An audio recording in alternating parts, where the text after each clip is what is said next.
এই প্রচন্ড দাবদাহে, প্রচন্ড গ্রীষ্মের প্রখরতায়, যখন চারিদিকে ঝাঁঝা করছে, রৌদ্রে ঝলসে যাচ্ছে গাছপালা,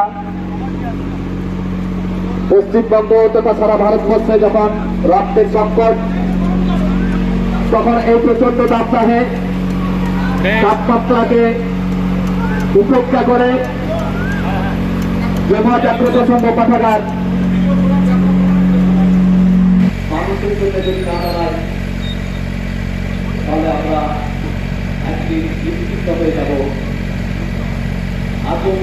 আজ অঙ্গীকার করি, আমরা শপথ গ্রহণ করি আমাদের চিকিৎসাকে সুস্থ রাখতে, বিশ্ব উন্নয়নের পথ থেকে রক্ষা করতে। এও করি, বাড়িতে এসে নয়, বাড়িতে গাছ লাগাই। গাছই টিকে দিতে পারে আমাদের বিশ্ব উন্নয়ন।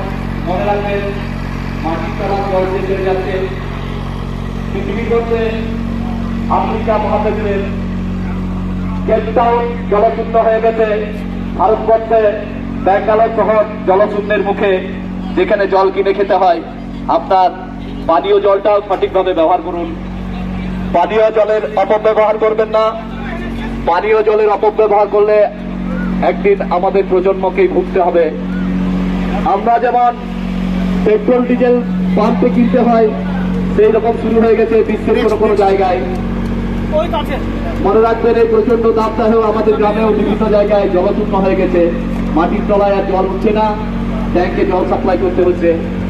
তাই আপনারা মনে রাখবেন, প্রথম রক্তদাতা হিসাবে রক্তদান করছেন রানা কর্মকর মহাশয়।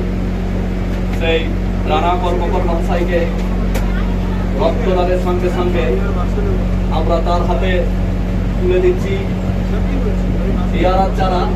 বিশ্ব উষ্ণায়ন থেকে পৃথিবীকে রক্ষা করার জন্য এই চারা তুলে দিচ্ছেন আজকে উদ্বোধক তথা প্রধান অতিথি মাননীয় জৈনুল হক মহাশয়।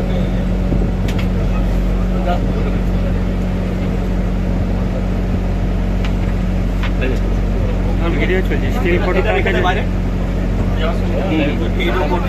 ফটো লিয়া হবে।